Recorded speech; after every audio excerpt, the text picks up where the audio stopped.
विदुर जी का तीर्थाटन। विदुर जी तीर्थ यात्रा के लिए चल पड़े। धृतराष्ट्र द्वारा भेजा गया धन उन्होंने लौटा दिया। आवश्यकताएं कम करते जाओगे तो पाप भी घटते रहेंगे और जरूरत बढ़ाओगे तो पाप भी बढ़ते ही रहेंगे। प्राप्त स्थिति से असंतोष का अनुभव ही मनुष्य को पाप करने की प्रेरणा देता है। इसीलिए तो कहा है कि पाप का पिता असंतोष और लोभ है। जो पाप नहीं करता वह पुण्य ही करता है। विदुर जी 36 वर्ष की यात्रा करने निकले, किंतु अपने साथ उन्होंने कुछ भी नहीं लिया। जबकि आजकल के लोग यात्रा करने निकलते हैं तो 36 चीजें साथ लेकर चलते हैं। अपनी जरूरत की लंबी लंबी सूची बनाते हैं और उसमें से कोई चीज बाकी ना रह जाए, इसके लिए पूरी पूरी कोशिश करते हैं। यात्रा का अर्थ है याति त्राति। इंद्रियों को प्रतिकूल विषयों से हटाकर अनुकूल विषयों में लगा देना ही यात्रा है। तीर्थ यात्रा उसी की सफल होती है जो तीर्थ जैसा ही पवित्र होकर वहां से लौटता है। केवल यात्रा करने से ही पुण्य नहीं हो जाता। कई बार तो मनुष्य यात्रा करते करते पाप की गठरी भी बांधकर आता है। यात्रा विधि पूर्वक करनी चाहिए। विधि पूर्वक यात्रा करने से ही पुण्य प्राप्त होता है।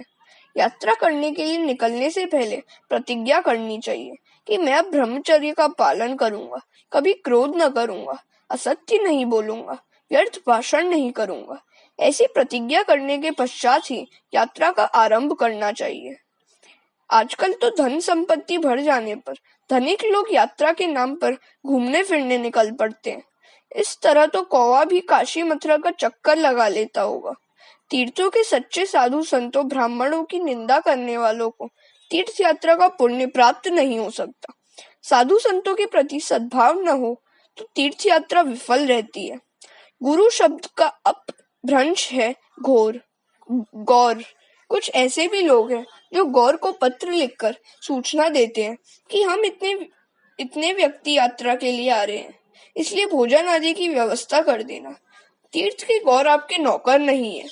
तीर्थ स्थान में विधि पूर्वक स्नान करना चाहिए। वहां कुल्ले करना और साबुन लाकर नहीं नहाना चाहिए। महाप्रभु जी दुख से कहते हैं कि अतिशय विलासी और पापी लोग तीर्थ स्थानों की ओर जाने लगे और वहां रहने भी लगे। यही कारण है कि तीर्थ स्थानों की महिमा लुप्त होने लगी। जब विदुर जी यात्रा करने गए तो साथ में क्या ले गए थे? कुछ नहीं, केवल कौरवों का पुण्य ही साथ ले गए थे। स निर्गत कौरव पुण्य लब्धो। कौरवों का पुण्य साथ ले गए क्योंकि उन्होंने विदुर जी का अपमान किया था, निंदा की थी। तुम्हारी कोई निंदा करे, अपमान करे और तुम उसे सह लोगे तो तुम्हारा पाप उस निंदक के पास जाएगा और उसका पुण्य तुम्हें मिलेगा। तीर्थ में जाओ तो उस दिन अनशन करो, ब्राह्मणों का अपमान मत करो। सच्चे साधु संत ब्राह्मणों का अपमान करने से तीर्थ यात्रा विफल रहती है। अनशन करने से शरीर की शुद्धि होती है, पाप जल जाते हैं और सात्विक भाव जागृत होता है। विदुर जी प्रत्येक तीर्थ में अनशन करते थे और विधि पूर्वक स्नान करते थे। यात्रा किस प्रकार की जाए, इस विषय में विदुर जी कहते हैं, पृथ्वी पर वे अवधूत वेश में परिभ्रमण करते थे, जिससे स्नेही संबंधी उन्हें पहचान न सके। शरीर का श्रृंगार भी नहीं करते थे।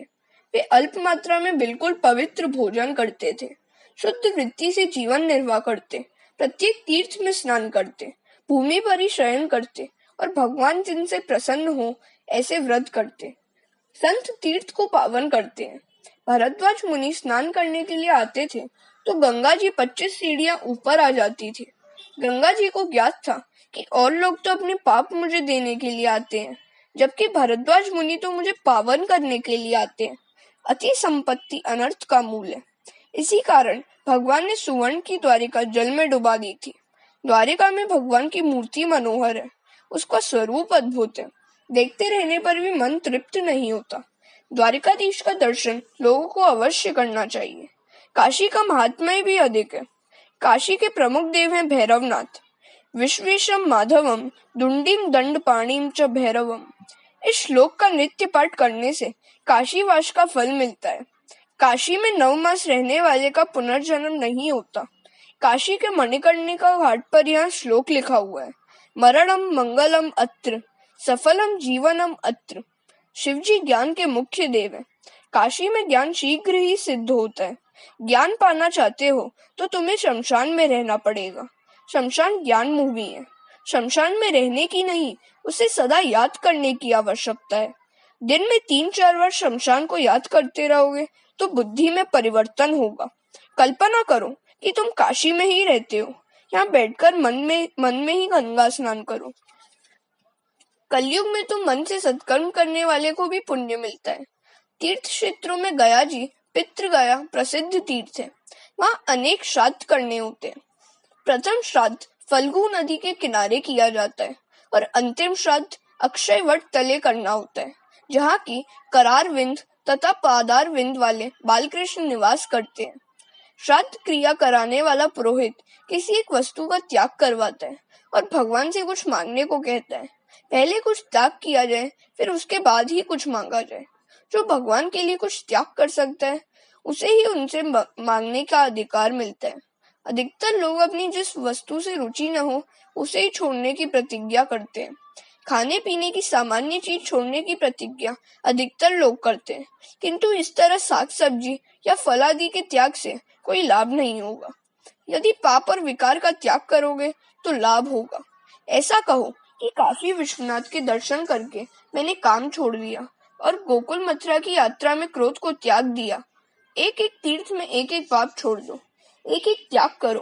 प्रभु के लिए अति प्रिय वस्तु करोगे तो ये प्रसन्न होंगे। काशी ज्ञान भूमि है, अयोध्या वैराग्य भूमि है, व्रज प्रेम भूमि है। व्रज भूमि में कृष्ण प्रेम भरा हुआ है। नर्मदा का किनारा तपोभूमि है, रेवा तीरे तप कुर्यात। नर्मदा के किनारे पर ज्ञान, वैराग्य और भक्ति तीनों सिद्ध हो सकते हैं। तीर्थ में क्रोध मत करो। तीर्थ में ब्रह्मचर्य आदि व्रतों का पालन करोगे तभी तीर्थ यात्रा का फल मिलेगा। यात्रा करते हुए विदुर जी यमुना किनारे वृंदावन आए। ठाकुर जी की कृपा से तुम्हें समय मिल सके तो 4 मास वृंदावन में रहकर प्रभु भजन करो। कन्हैया व्रज में नंगे पांव घूम रहा था। यशोदा ने समझाया कि नंगे पांव वन में घूमने से कांटे कंकड़ चुभ जाएंगे, इसलिए पग रखा पहन कर जा। तो कन्हैया ने कहा कि गायों की सेवा करने के लिए ही तो मैं आपके घर आया हूँ। गत जन्म में मैं राजा के घर में राम बनकर जन्मा था, तो मुझे किसी ने गौ सेवा का अवसर ही नहीं दिया। इसलिए मैंने सोचा कि अब मैं भविष्य में किसी गोपाल के घर जन्म लूंगा और गौ सेवा करूंगा। जब वे 5 वर्ष के बालक थे, तभी से गायों को खिलाने के बाद खाने का उनका नियम था। कन्हैया ने कहा कि मेरी गायों के पैर भी तो खुले ही हैं, तो फिर मैं ही कैसे पग रखे पहन सकता हूँ। लाला के यो तो कई नाम है, किंतु एक वैष्णव ने कहा है कि मुझे तो गोपाल कृष्ण नाम ही बड़ा पसंद है। कृष्ण व्रज में खुले पांव फिरते हैं, अतः व्रज रज अति पावन है। द्वारिका में तो राजा थे, अतः खुले पांव घूम नहीं सकते थे। विदुर जी व्रज के कृष्ण रमन से पवित्र रज में लौटते हैं। रमन रेती में गोपियों की भी चरण रज है। विदुर जी कृष्ण की मंगलमय लीलाओं का चिंतन करते हैं। यमुना के किनारे लौकिक बातें करना पाप है। यह भूमि अतिशय पवित्र है। श्री कृष्ण यहाँ गाय चराने आते थे। व्रज की लीला नित्य है। भागवत के प्रमुख टीकाकार श्रीधर स्वामी ने कहा है कि भगवान का नाम, लीला, स्वरूप, धाम, परिकर नित्य है। आज भी भगवान श्री कृष्ण व्रज में प्रतिदिन लीला करते हैं। भगवान कहते हैं कि जगत के किसी भी स्त्री, पुरुष, जड़, चेतन वस्तु में आनंद नहीं है। तुम मेरे पास आओ, मैं ही आनंद स्वरूप हूँ। श्री कृष्ण आनंद स्वरूप है। विदुर जी ने अनुभव किया कि श्री कृष्ण गायों को लेकर यमुना के किनारे आए हैं। वह कदम्ब का वृक्ष है। वैष्णव इसे टेर कदम्ब कहते हैं। कदम्ब पर झूलते हुए श्री कृष्ण बंसी बजाते हैं और अपनी प्यारी गायों को बुलाते हैं कि हे गंगी, हे गोदावरी, आओ। विदुर जी की ऐसी भावना थी कि वे लीला को प्रत्यक्ष देख सके, अतः उन्हें यह सब अनुभव हुआ। गायों के बीच खड़े हुए गोपाल कृष्ण का ध्यान करो। ऐसे कृष्ण का ध्यान करने से तन्मयता शीघ्र प्राप्त होती है। इंद्रियों का विवाह परमात्मा के साथ करो, विषयों के साथ नहीं। भगवान का एक नाम है ऋषिकेश। उसका अर्थ है ऋषिक माने इंद्रिय और ईश का अर्थ है स्वामी। इंद्रियों के स्वामी श्री कृष्ण है। ये 5 इंद्रियां सच्चे पति नहीं है। इंद्रिया पति होना चाहती है। संसार कोई भी रूप जब तक आग देखती रहेगी, तब तक नींद नहीं आती। इसका अर्थ यह है कि रूप आपका पति नहीं है। विदुर जी सोचते हैं कि मेरी अपेक्षा एक पशु श्रेष्ठ है जो परमात्मा से मिलने के लिए आतुर होकर दौड़ते हैं। गायें भी श्री कृष्ण मिलन के लिए व्याकुल है।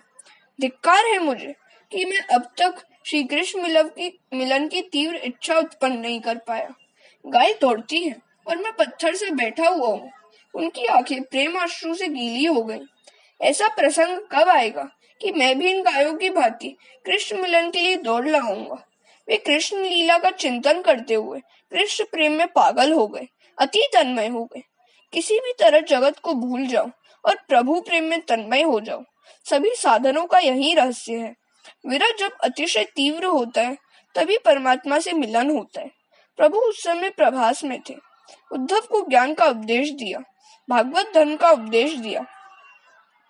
फिर उद्धव से बद्रिकाश्रम जाने को कहा तो उद्धव ने कहा कि अकेले जाने में मुझे डर लगता है, आप भी मेरे साथ चलिए। जीव ईश्वर को अपने पास ही रखे तो वह कभी भयभीत नहीं होगा। उद्धव को भागवत धर्म का उपदेश मिला, फिर भी उसका मन शांत नहीं हो सका। वह भगवान से कहता है कि मैं अकेला तो कैसे जा सकता हूँ, हम दोनों साथ ही जाएंगे। मात्र निर्गुण ब्रह्म का ज्ञान कुछ अधिक उपयोगी नहीं हो सकता। सगुण ब्रह्म का सहारा लेकर निर्गुण ब्रह्म को पहचानना है। श्री कृष्ण ने उद्धव से कहा कि मैं क्षेत्रज्ञ रूप से तेरे साथ ही हूँ, मैं तुझमें समाया हूँ। मेरा स्मरण करने पर उसी क्षण में उपस्थित हो जाऊंगा। तो भी उद्धव जी ने प्रार्थना की कि बिना किसी आधार के भावना नहीं कर सकता, मुझे कुछ आधार दीजिए। तब श्री कृष्ण ने उसे अपनी चरण पादुका दी।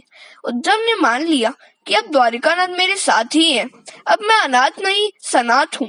ये पादुकाएं नहीं, प्रत्यक्ष प्रभु ही मेरे साथ है। उद्धव जी का प्रभु के प्रति प्रेम इतना प्रगाढ़ था कि भगवान की पादुका में भी वे प्रभु का ही दर्शन करते हैं। उन्होंने अपने मस्तक पर पादुकाएं रख ली। मस्तक बुद्धि प्रदान है, इस पर प्रभु को बिठलाने से तुम्हारे मन में कोई विकार नहीं घुसेगा। सुखदेव जी कहते हैं, राजन, उद्धव जी बद्रिकाश्रम जा रहे हैं। उनको मार्ग में यमुना जी और व्रज भूमि के दर्शन हुए। मेरे ठाकुर की यही तो लीला है। तीर्थ स्थान में मात्र स्नान करने से मन पूरा शुद्ध नहीं होता। वहाँ बसे हुए किसी भजनानंदी संत का सत्संग करने से मन और अधिक शुद्ध होता है। उद्धव जी ने सोचा कि मैं यहाँ कुछ दिन रहूंगा और किसी संत का, किसी वैष्णव का सत्संग करूंगा। वे निश्चय करते हैं कि कोई प्रभु का लाडला वैष्णव मिलेगा तभी मैं बोलूंगा, अन्यथा मौन रहूंगा। हरे कृष्ण। उद्धव और विदुर जी की भेंट। वृंदावन में अनेक साधु आज भी राधा कृष्ण की गुप्त लीलाओं का दर्शन करते फिरते हैं। यमुना किनारे रमण रेती में विदुर जी बैठे थे। दूर से उद्धव जी ने उन्हें देखकर सोचा कि लगता है कोई वैष्णव बैठा हुआ है और उसका हृदय कृष्ण प्रेम से भरा हुआ है। समीप जाने पर उद्धव जी ने पहचान लिया कि ये महान भगवत भक्त विदुर जी हैं और उन्होंने विदुर जी को वंदन किया। उसी समय विदुर जी ने आंखें खोली और उद्धव जी से कहा कि यह ठीक नहीं है कि आप मुझे वंदन करें। विदुर जी ने उद्धव जी को प्रणाम किया। संतों का मिलन भी कैसा मधुर होता है। 4 मिले 64 खिले, 20 रहे कर जोड़। हरिजन से हरिजन मिले, 20 से 7 करोड़। 4 आंखें, 64 दांत, 20 हाथ पैर की उंगलियां, 7 करोड़ 7 कोटि रोम। शरीर में 7 करोड़ रोम रोंगटे होते हैं। हरिजन का अर्थ है हरि के लाडले। विदुर जी और उद्धव जी का दिव्य सत्संग हुआ। मनुष्य सत्संग में जितना समय बिताता है उतना ही वह सही अर्थ में जिया है। संतों के मिलन में केवल परमात्मा की ही चर्चा होती है। स्वयं से मिलन होने पर तुम अपनी लौकिक बातें मत करो। यमुना जी को आनंद हो रहा है कि ये भक्त आज मेरे प्रभु की लीला का वर्णन करेंगे, मेरे श्री कृष्ण की बातें करेंगे, मेरे श्याम सुंदर का गुणानुवाद करेंगे, लीला गान करेंगे। मैं अपने कृष्ण की लीलाओं का वर्णन सुनूंगी। यमुना जी शांत गंभीर हो गई। उन दो भक्तों ने प्रथम बाल लीला, फिर पौगंड लीला, प्रौढ़ लीला आदि सारी लीलाओं का वर्णन संक्षेप में किया। उद्धव जी कहते हैं, मुझे प्रभु ने प्रभास में भागवत धर्म उपदेश देकर बद्रिकाश्रम जाने की आज्ञा दी थी। आपके दर्शन से मुझे बहुत आनंद हुआ है। विदुर जी कहते हैं, जिस भागवत धर्म का उपदेश आपको भगवान ने दिया था वह मैं सुनना चाहता हूँ। मैं जातिहीन और कर्महीन हूँ, किंतु आप जैसे वैष्णव तो दया के सागर होते हैं। भगवान ने थोड़ी सी कृपा मुझ पर की थी। आप मेरी इच्छा पूर्ण करें। मैं अधम हूँ, फिर भी जो उपदेश आपको प्रभु ने दिया था उसे आपसे श्रवण करने की इच्छा रखता हूँ। आप कृपया मुझे सुनाइए। उद्धव जी कहते हैं कि आप साधारण मानव नहीं हैं। मानव जब तक दीन और नम्र नहीं हो जाता तब तक वह भगवान को नहीं भाता। जहाँ भी दृष्टि पहुंचे वहां श्री कृष्ण के दर्शन की भावना करोगे तभी दैन्य भाव आएगा। हरे कृष्ण। उद्धव जी द्वारा श्री कृष्ण लीला वर्णन। विदुर जी, आपसे और तो क्या कहूँ। जब मुझे उपदेश दिया था तब मैत्रेय जी वहां बैठे थे। भगवान ने जब स्वधाम गमन किया उस समय उन्होंने वसुदेव, देवकी, रुक्मिणी, सत्यभामा आदि किसी को भी याद नहीं किया, किंतु आपको 3 बार याद किया था। वे मुझसे कहते थे कि मुझे अपने विदुर की याद आ रही है। वह मुझे नहीं मिला। एक बार जो भाजी मैंने उसके घर खाई थी उसका स्वाद मैं अभी तक नहीं भूल पाया। वह भाजी मुझे आज भी याद आती है। भगवान जिसको अपना कहे और अपना माने उसका बेड़ा पार ही है। साधारण व्यवहार में कोई किसी से नहीं कहता कि तू मेरा है। जीव मंदिर में जाकर भगवान से कहता है कि मैं तेरा हूँ और घर लौटकर अपनी पत्नी से कहता है कि मैं तेरा हूँ। मंदिर में जो भगवान का था वह घर जाने पर किसी और का हो गया। इसलिए भगवान न प्रसन्न होते हैं और न तो कहते हैं कि तू मेरा है। मंदिर में जो भगवान का था वह घर लौटने पर यह भी भूल गया कि यह किसका है। भगवान को वैसे तो कई मनुष्य कहते हैं कि हम आपके हैं, किंतु ऐसा कोई नहीं कहता कि मैं केवल आपका ही हूँ और अन्य किसी का नहीं हूँ। कृष्ण तवास्मि न चास्मि परस्य। जगत में जब तक मनुष्य किसी अन्य का है तब तक वह भागवत का नहीं हो सकता, भगवान का भी नहीं हो सकता। भगवान जिसे अपना समझे वह माया के बंधनों से मुक्त हो जाता है। भगवान से हर रोज प्रार्थना करो कि आप एक बार कह दें कि तू मेरा है। भगवान जब कहे कि तू मेरा है तभी सच्चा ब्रह्म संबंध होता है। तुलसीदास कहते हैं कि मुझ जैसे कामी को अपना कहने में राम जी को लज्जा आती होगी। आप राजाधिराज के आंगन में पड़ा हुआ कुत्ता हूँ मैं तो, मुझे अपने आंगन में पड़ा रहने दीजिए, मुझे अपनाइए। तुलसी कुत्ता राम का, मोतिया मेरा नाम, कंठे डोरी प्रेम की, जित खींचो उत जान। मैंने आपकी पट्टी गले में बांध ली है। मैं पापी हूँ फिर भी आपका हूँ। मैं कुत्ता हूँ राम जी का। परमात्मा ने मुझे अपनाया है। परमात्मा जब आपको अपना ले तब उन्हें जो काम पसंद आए वे ही काम करो। भोग में संतोष मान लो, किंतु भगवान के भजन में कभी संतुष्ट मत हो। भक्ति में जो संतोष मान लेता है वह प्रभु के मार्ग में कभी आगे नहीं बढ़ सकता। भक्ति ऐसी करो कि भगवान तुम्हें स्मरण करे, भगवान को तुम्हारी याद सताए। भगवान ने विदुर जी को 3 बार याद किया था। विदुर जी उद्धव जी से पूछते हैं कि क्या मुझे सचमुच भगवान ने याद किया था। उद्धव जी कहते हैं आप बड़े भाग्यशाली हैं। भगवान ने आपको 3 बार, एक बार नहीं 3 बार याद किया। उन्होंने यह भी कहा कि सभी को मैंने कुछ न कुछ दिया है, किंतु विदुर जी को मैं कुछ न दे सका। इसलिए मैत्रेय जी को उन्होंने आज्ञा दी कि जब विदुर जी तुमसे मिले तो उन्हें इस भागवत धर्म का ज्ञान देना। इस बात को सुनकर विदुर जी की आंखों से अश्रुधारा बह निकली। प्रेम से विह्वल हो वे रो पड़े। आत्मानं च कुरु श्रेष्ठ कृष्णेन मनसे श्रितम ध्यायन् गते भागवते रुरोध प्रेम विह्वल। परम उक्त उद्धव जी के मुख से भगवान के प्रशंसनीय कार्यों की बात तथा प्रभु के अंतर्धान होने के समाचार सुनकर तथा पराधाम जाते समय भी प्रभु ने मुझे याद किया, ऐसा जानकर उद्धव जी के चले जाने से विदुर जी प्रेम विवल होकर रोने लगे। उद्धव जी बद्रिकाश्रम गए और विदुर जी मैत्रेय ऋषि के आश्रम को जाने के लिए निकले। यमुना जी ने कृपा करके विदुर जी को भक्ति का ज्ञान दिया। यमुना जी ने नवजा भक्ति दी। ज्ञान और वैराग्य के बिना भक्ति दृढ़ भी नहीं होती और सफल भी नहीं होती। ज्ञान और वैराग्य का दान गंगा जी करती है। विदुर जी का मैत्रेय ऋषि के आश्रम में आगमन। विदुर जी गंगा के किनारे मैत्रेय ऋषि के आश्रम में आए। गंगा जी की बड़ी महिमा है। विदुर जी ने गंगा जी में स्नान किया। गंगा जी के किनारे के ये पत्थर भाग्यशाली है, क्योंकि मैत्रेय ऋषि जैसे के चरणों का उन्हें स्पर्श लाभ होता रहा है। इन पत्थरों पर वैष्णवों की चरण रज गिरती रही है। विदुर जी सोच में डूबे हुए हैं कि जातिहीन होने से मुझे मैत्रेय ऋषि उपदेश देंगे या नहीं। मैं जाति ही हूँ किंतु कर्महीन नहीं हूँ। मैं पापी हूँ, अधम हूँ, किंतु परमात्मा ने मुझे अपनाया है। अतः मैत्रेय ऋषि मुझे अवश्य उपदेश देंगे। भक्ति मार्ग की श्रेष्ठता का यही कारण है कि जब तक परमात्मा का प्रत्यक्ष न मिलन हो पाए, तब तक मुक्त ऐसा ही मानता है कि मेरे दोष के कारण मिलन नहीं हो रहा है। भक्ति देने से दैन्य की उत्पत्ति होती है। ज्ञान मार्ग में योगी ब्रह्मरूप होने लगता है, किंतु अभिमान आने के कारण बहुतों का पतन भी होता है।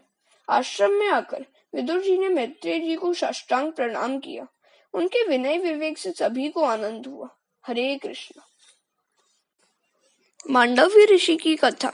मैत्रेय ऋषि कहते हैं, विदुर जी, मैं आपको पहचानता हूँ। आप साधारण व्यक्ति नहीं हैं, आप तो यमराज के अवतार हैं। मांडव्य ऋषि के शाप के कारण दासी पुत्र के रूप में शूद्र के घर आपका जन्म हुआ था। एक बार कुछ चोरों ने राजकोष से चोरी की। चोरी करके वे भागने लगे। राजा के सेवकों को इस चोरी का समाचार मिला, तो उन्होंने चोरों का पीछा किया। राजा के सैनिकों को पीछे आते हुए देखकर चोर घबरा गए। चोरी के माल के साथ भागना मुश्किल था। इतने में रास्ते में मांडव्य ऋषि का आश्रम आया, तो चोरों ने चुराई हुई वह सारी धन संपत्ति उसी आश्रम में फेंक दी और भाग खड़े हुए। राजा के सैनिक पीछा करते हुए आश्रम में आए। वहां राजकोष से चुराई हुई सारी धन संपत्ति को देखकर उन्होंने मान लिया कि यह मांडव्य ऋषि ही चोर है। उन्होंने ऋषि को पकड़ा और धन संपत्ति के साथ राजा के समक्ष उपस्थित कर दिया। राजा ने देहांत दंड दिया। अब मांडव्य ऋषि को वध स्तंभ पर खड़ा कर दिया गया। वे वहीं पर गायत्री मंत्र का जाप करने लगे। मांडव्य मरते ही नहीं है। ऋषि का दिव्य तेज देखकर राजा को लगा कि यह तो कोई तपस्वी महात्मा लगते हैं। राजा भयभीत हो गया। ऋषि को वध स्तंभ से नीचे उतारा गया। सारी बात जानकर राजा को दुख हुआ और पश्चाताप होने लगा कि मैंने निरपराध ऋषि को शूली पर चढ़ाया। मांडव्य ऋषि से क्षमा करने के लिए प्रार्थना की। मांडव्य ऋषि कहते हैं, राजन, तुम्हें तो मैं क्षमा कर दूंगा, पर यमराज से पूछूंगा कि मुझे ऐसा दंड क्यों दिया। मैंने कोई पाप नहीं किया, फिर भी मुझे ऐसा दंड क्यों दिया। मैं यमराज को क्षमा नहीं कर सकता। जिसने पाप किए हो उसे डर लगता है, पापी को यमराज क्रूर लगते हैं। मांडव्य कहते हैं, मुझ निष्पाप को सजा क्यों। मैं उस न्यायाधीश यमराज को दंड दूंगा। अपने चारित्र्य पर कैसे अटल विश्वास। भरत खंड का एक पवित्र संत आज न्यायाधीश से ही उत्तर मांगने जा रहा है। यमराज की सभा में आकर ऋषि ने यमराज से पूछा कि जब मैंने कोई भी पाप नहीं किया है, तो भी मुझे शूली पर क्यों चढ़ाया गया। शूली पर लटकाने की सजा मुझे मेरे कौन से पाप के लिए दी गई। यमराज घबरा गए। उन्होंने सोचा कि यदि कहूंगा कि भूल हो गई तो ये मुनि मुझे शाप दे देंगे। अतः उन्होंने ऋषि से कहा कि जब आप 3 वर्ष के थे, तब आपने एक तितली को काटा चुभोया था। उसी पाप की यहाँ सजा दी गई है। जाने अनजाने जो भी पाप किया जाए, उसका दंड भुगतना ही पड़ता है। भगवान पाप को नहीं स्वीकारा करते। पुण्य के उपभोग की इच्छा न करे तो कोई बात नहीं, किंतु पाप तो भोगना ही पड़ेगा। पुण्य कृष्णार्पण हो सकता है, पाप नहीं। पाप तो भोगना ही पड़ेगा, अन्यथा पाप का नाश नहीं हो सकता। लोग शाम को दुकान से घर लौटते समय मंदिर में जाते हैं और हाथ जोड़कर प्रार्थना करते हैं। सारे दिन में जो कुछ झूठ बोला होगा, किसी को ठगा होगा, जो कुछ भी कुकर्म किए होंगे, वे सभी तुम्हें अर्पित करता हूँ। काया, वाचा और मन से जो किया जाए, अर्थात इनसे जो पुण्य किया जाए, वह प्रभु को अर्पण करना है। पुण्य समर्पित हो सकता है, पाप नहीं। भगवान पाप नहीं लेते। सामान्य सरकार पुरस्कार वापस लेती है, किंतु किसी को दी गई सजा वापस नहीं लेती। भगवान कहते हैं कि कैसा मूर्ख व्यक्ति है जो मुझे अपने पाप अर्पित करने चला है। परमात्मा को हमेशा पुण्य समर्पित करो। सदा यही सोचो कि सजा मैं सह लूंगा और ठाकुर जी को पुण्य अर्पित करूंगा। ठाकुर जी को सर्वोत्तम वस्तु अर्पित करनी चाहिए। इसका नाम ही भक्ति है। भगवान को पुण्य ही समर्पित किए जाने चाहिए। मांडव्य ऋषि ने यमराज से कहा, शास्त्र की आज्ञा है कि यदि अज्ञानावस्था में कोई मनुष्य कुछ पाप कर दे तो उसे स्वप्न में दंड दिया जाए। मैं बालक था, अतः अबोध था, इसलिए उस समय किए गए पाप की सजा तुम्हें मुझे स्वप्न में ही देनी चाहिए थी। तुमने मुझे अयोग्य प्रकार से दंड दिया है, अतः मैं तुम्हें शाप देता हूँ कि तुम्हारा जन्म शूद्र योनि में होगा। इस प्रकार मांडव्य ऋषि के शाप के कारण यमराज को विदुर जी के रूप में दासी के घर जन्म लेना पड़ा। देव से भूल होने पर उसे मनुष्य बनना पड़ता है और मनुष्य भूल करे तो उसे 4 पग वाला पशु बनना पड़ता है। पापी मनुष्य पशु बनता है। हरे कृष्ण। विदुर जी का प्रश्न और मैत्रेय जी द्वारा सृष्टि क्रम वर्णन। विदुर जी कहते हैं कि एक बार मुझसे भूल हो गई तो मुझे देव से मनुष्य बनना पड़ा और अगर अब भी मैं असावधान रहा तो मुझे पशु बनना पड़ेगा। फिर इसके बाद मैत्रेय जी से विदुर जी ने अनेक प्रश्न पूछे। भगवान अकर्ता है, फिर भी कल्प के आरंभ में सृष्टि की रचना उन्होंने कैसे की? संसार में सभी लोग सुख के लिए प्रयत्न करते हैं, फिर भी न तो उनका दुख दूर होता है और न तो उन्हें सुख मिलता है। ऐसा क्यों? इन प्रश्नों का उत्तर मिले ऐसी कथा कीजिए और भगवान की लीलाओं का वर्णन कीजिए। मैत्रेय जी ने कहा, सृष्टि की उत्पत्ति की कथा भागवत में बार बार आती है। तात्विक दृष्टि से जगत मिथ्या है, अतः साधुओं ने उसका अधिकार विचार नहीं किया, किंतु सृष्टि के कर्ता का बार बार विचार किया। परमात्मा को माया का स्पर्श हुआ, सो उसने संकल्प किया कि मैं एक से अनेक बनूं। एको हम बहुश्याम। पुरुष में से प्रकृति, प्रकृति में से महत तत्व में से अहंकार उत्पन्न हुआ। अहंकार के 4 प्रकार हैं। फिर पंचतन मात्रा से 5 महाभूतों की उत्पत्ति हुई, किंतु ये तत्व स्वयं कुछ भी क्रिया नहीं कर सकते थे, अतः ईश्वर ने हर एक वस्तु में प्रवेश किया। उपनिषद में कहा है कि प्रत्येक वस्तु में प्रभु ने प्रवेश किया है, अतः सारा जगत परमात्मा का मंगलमय स्वरूप है। भगवान की नाभि से कमल उत्पन्न हुआ, उसमें से ब्रह्मा प्रकटे। ब्रह्मा जी ने कमल का मुख खोजने का प्रयत्न किया तो चतुर्भुज नारायण के दर्शन हुए। ब्रह्मा जी ने उनका स्तवन किया। संतति और संपत्ति भगवत कृपा का फल नहीं है, प्रारब्ध का फल है। भगवान जिस पर कृपा करते हैं उसका मन शुद्ध होता है। बिना मन शुद्धि के ईश्वर का दर्शन नहीं होता। ईश्वर के दर्शन के बिना जीवन सफल नहीं होता। जिसने मुझे जन्म दिया उसी को जानने का मैंने प्रयत्न भी नहीं किया। मेरे जैसा मूर्ख कौन होगा? ब्रह्मा जी को डर लगा कि संसार में आने पर इंद्रियां कहीं गलत रास्ते पर न चली जाए। ब्रह्मा जी ने सृष्टि का निर्माण किया, काम को जन्म दिया। काम ने प्रथम पिता को मोहित किया। प्रथम हुए स्वयंभुव, मनु और शत्रुपा रानी। उस समय पृथ्वी तो रसातल में डूबी हुई थी। ब्रह्मा ने सोचा कि प्रजा का निर्माण तो करूं, किंतु उसे बसाऊं कहाँ? अतः नासिका में से वराह भगवान प्रकट हुए। उन्होंने पृथ्वी को पानी में से बाहर निकाला। रास्ते में हिरण्याक्ष को मारा और पृथ्वी का शासन मनु के हाथ में सौंपकर भगवान स्वधाम लौट गए। विदुर जी ने कहा कि आपने तो बहुत संक्षिप्त कथा सुनाई, इस कथा का रहस्य क्या है? वह हिरण्याक्ष कौन था? धरती रसातल में क्यों डूबी थी? वराह नारायण का चरित्र मुझे सुनाइए। यह कथा मैत्रेय जी ने विदुर जी को सुनाई थी और सुखदेव जी ने परीक्षित को। हरे कृष्ण। कश्यप ऋषि और दिति की कथा। दिति कश्यप ऋषि की धर्म पत्नी थी। एक दिन सायंकाल को दिति श्रृंगार करके पति के पास आई और काम सुख का उपभोग करने की इच्छा प्रकट की, क्योंकि वहाँ कामातुरा हो गई थी। कश्यप ने कहा, देवी, यह समय सायंकाल का है। यह समय काम सुख के लिए उपयुक्त नहीं है। इस समय कामाधीन होना ठीक नहीं है। जाओ, दीपक जलाओ। शास्त्र में कहा गया है कि सौभाग्यवती स्त्री में लक्ष्मी का अंश है। सायंकाल के समय लक्ष्मी नारायण घर आते हैं। उस समय घर बंद होगा तो लक्ष्मी जी जय श्री कृष्ण कहती हुई वापस लौट जाएंगी। आजकल तथाकथित सुधरे हुए लोग खास करके शाम को ही ताला लगाकर बाहर निकल पड़ते हैं। घूमने जाना ही हो तो सूर्यास्त के पहले लौट आना चाहिए। स्त्रियों को चाहिए कि शाम को घर के बाहर भटकती न फिरें। संध्या समय तुलसी की पूजा करो और वहाँ दीपक जलाओ। भगवान के आगे धूप दीप जलाओ। मनुष्य के हृदय में अंधकार है, वहाँ प्रकाश जलाना है। दशम स्कंद में कथा है। गोपियाँ यशोदा जी से फरियाद करती हैं कि कन्हैया हमारा माखन चुरा कर खा जाते हैं। तो यशोदा कहती है कि अंधेरे में माखन रखा करो, जिससे कन्हैया उसे देख ना पाए। गोपियाँ कहती हैं कि माखन तो अंधेरे में ही रखा था, किंतु कन्हैया के आते ही वहाँ उजियारा छा गया। ईश्वर पर प्रकाशी नहीं है, वह तो स्वयं प्रकाशी है। परमात्मा को दीपक की आवश्यकता नहीं है, दिए की जरूरत तो मानव को है। सायंकाल सूर्य और चंद्र के तेज क्षीण होते हैं, दुर्बल होते हैं। सूर्य बुद्धि का स्वामी है और चंद्र मन का। मन और बुद्धि के स्वामी सूर्य चंद्र के सायंकाल में दुर्बल होने के कारण मन और बुद्धि में काम उस समय प्रवेश पा जाता है। काम मन में सांझ की बेला में प्रवेश करता है और रात्रि को प्रकट होता है। संध्या काल में प्रभु के नाम का जप करोगे तो मन में काम का प्रवेश न हो पाएगा। कश्यप ऋषि दिति को समझाते हैं कि माने नहीं मान जाओ।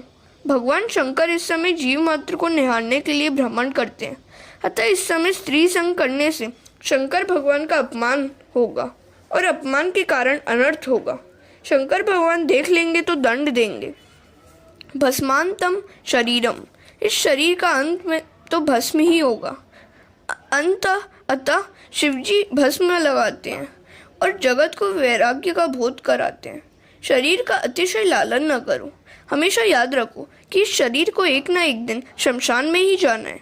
गृहस्थाश्रम विलास के लिए नहीं है, किंतु मर्यादा में रहकर विवेक से काम सुख का उपभोग करके काम का विनाश करने के लिए, वैराग्य के लिए, नियम पूर्वक काम के विनाश के लिए यह गृहस्थ आश्रम है। काम ऐसा दुष्ट है कि एक बार हृदय में प्रवेश करने के बाद वह बाहर नहीं निकलता। एक बार काम के अंदर प्रविष्ट होने पर तुम्हारा सारा सायानापन हवा हो जाएगा। अतः जीवन ऐसा सादा और पवित्र बनाओ कि मन बुद्धि में प्रवेश करने का अवसर काम कभी पा ही न सके। उल्लुओं की सभा में एक प्रस्ताव पास किया गया कि सूर्य नारायण का अस्तित्व है ही नहीं, क्योंकि वे हमें दिखाई नहीं देते। उल्लू सूर्य को देख न सके तो क्या इसका अर्थ यह है कि सूर्य का अस्तित्व ही नहीं है? धर्म में आस्था न रखने वाले, ईश्वर को न मानने वाले इसी उल्लू के बड़े भाई हैं। दिति की भेद बुद्धि में से इन हिरण्याक्ष और हिरण्याकश्यपु का जन्म हुआ है। सभी में मेरे नारायण का वास है। ऐसा अभेद भाव रखोगे तो पाप नहीं होगा। दिति ने कश्यप की बात न मानी और कश्यप भी दिति के दुराग्रह के आगे झुक गए। अंत में दिति को अपनी क्षति का भान हुआ। वह पछताई। उसने कश्यप की पूजा की और भगवान शिवजी से क्षमा याचना की। कश्यप ने कहा कि तुम्हारे गर्भ से 2 राक्षस उत्पन्न होंगे। पति और पत्नी उचित संयम का पालन न करें तो उनसे पापी प्रजा की उत्पत्ति होती है। पवित्र दिवस जैसे कि दोनों पक्षों की दूज, पंचमी, अष्टमी, एकादशी, चौदस, पूर्णिमा, अमावस्या तथा पर्वों के दिन ब्रह्मचर्य का पालन अवश्य करें। लोग कहते हैं कि काल बिगड़ गया है, अतः पापी प्रजा उत्पन्न हो रही है। वैसे काल भी कुछ बिगड़ा तो है ही, किंतु लोगों का दिल ज़्यादा बिगड़ गया है। एकादशी, पूर्णिमा या पवित्र दिनों का विचार किए बिना ही वे कामांध हो जाते हैं। अतएव पापी प्रजा उत्पन्न हो रही है। काम को हृदय में प्रवेश करने का अवसर ही न दिया जाए। एक बार काम का हृदय में प्रवेश हो गया कि सयानापन निरर्थक हो जाता है। दिति ने भी कामांध होने के कारण ही सयानापन गवा दिया था। मनुष्य केवल इस शरीर का ही विचार करेगा तो भी उसके हृदय में शरीर सुख के प्रति तिरस्कार उत्पन्न होगा और वैराग्य के भावों की उत्पत्ति होगी। यह शरीर कैसा है? इसमें हड्डियां टेढ़ी तिरछी बिछा दी गई हैं, उस पर मांस रख दिया गया है और फिर त्वचा से मढ़ दिया गया है। अतः अंदर की चीजें नहीं दिखती। अन्यथा रास्ते में पड़े हुई हड्डी के टुकड़े को कोई छुएगा भी नहीं। वह सोचेगा कि उसे छूने से शरीर अपवित्र हो जाएगा, किंतु वही मनुष्य देह में छिपी हुई हड्डियों से प्रेम करता है। ऐसी मूर्खता दूसरी और क्या होगी? भागवत में एक स्थान पर कहा गया है कि यह शरीर तो कुत्ते और लोमड़ी का भोजन है। अग्नि संस्कार न हो तो इसे कुत्ते ही खाएंगे। ऐसे शरीर का मोह छोड़ो। जब दिति ने जाना कि उसके गर्भ से राक्षस उत्पन्न होंगे तो वह घबरा गई। तब कश्यप ने कहा कि उनका संहार करने के लिए भगवान नारायण आएंगे। तो दिति ने कहा कि तब तो मेरे पुत्र बड़े भाग्यशाली होंगे। कश्यप ने दिति को ऐसा भी आश्वासन दिया कि तेरा पौत्र महान भगवत भक्त और महान वैष्णव होगा और प्रहलाद नाम से जगत में विख्यात होगा। जो ठाकुर जी का सेवा स्मरण अकेला करे वह साधारण वैष्णव है, किंतु जिसके संग से दूसरों को भी ईश्वर की सेवा और स्मरण करने की प्रेरणा मिले और इच्छा जागे वह महान वैष्णव है। भक्तों ने एक बार महाप्रभु वल्लभाचार्य जी से कहा कि हमें वैष्णव का लक्षण बताइए। महाप्रभु जी ने कहा कि जो ठाकुर जी की सेवा करे वही वैष्णव है। भक्तों ने कहा कि यह बात तो हम भी जानते हैं, हमें कुछ विशिष्ट लक्षण बताइए। तो महाप्रभु जी ने कहा कि महान वैष्णव वह है कि जिसके संग में आने वाले को ठाकुर जी की सेवा से प्रीति हो जाए और उस पर भी कृष्ण भक्ति का रंग लग जाए। प्रहलाद महान वैष्णव है। प्रहलाद के संग में आने वाले पर भी भक्ति का रंग लग जाता था। तुम्हारी संगत करने वाले पर भक्ति का रंग न लगे तो मानो कि तुम्हारी भक्ति अभी कच्ची ही है। किंतु दूसरों को सुधारने की तकलीफ में पड़ने की साधारण मनुष्य को कोई ज़रूरत नहीं है। तुम अपना ही मन शुद्ध कर लो, बस यही काफ़ी है। व्यसन जैसा कोई पाप नहीं है। जो व्यसन को पराजित कर सकते हैं वही भक्ति कर सकते हैं। आजकल तो फैशन और व्यसन में ही समय और संपत्ति का व्यय किया जाता है। व्यसन के पीछे पागल बना हुआ व्यक्ति भगवान की सेवा नहीं कर सकता। वैष्णव तो वह है कि जो निर्व्यसनी है, जो भगवान की आराधना करना चाहते हैं। उसे लौकिक व्यसन से प्रीति नहीं करनी चाहिए। जिसे ईश्वर की आराधना करनी है उसे चाहिए कि वह फैशन और व्यसन में न फंसे। व्यसन हो तो एक ही हो और वह व्यसन हो कृष्ण भक्ति का। विद्या व्यसनम अथवा हरिपाद सेवनम व्यसनम। तुकाराम महाराज को भक्ति का ऐसा ही व्यसन था। उनकी आंखों की ऐसी आदत पड़ गई थी कि जहाँ भी उनकी नजर जाती वहाँ उन्हें मुरली मनोहर का स्वरूप दिखाई देता। भक्ति व्यसन रूप हो जाएगी तो तुम्हें मुक्ति दिलाएगी। भक्ति व्यसन सी हो जाती है तो तुरंत मुक्ति मिलती है। राज्य शासन से समाज नहीं सुधरता, संत ही सद्भाव के द्वारा उसे सुधार सकते हैं। प्रहलाद के संग में जो भी आए उन सभी का उन्होंने कल्याण किया। हरे कृष्ण।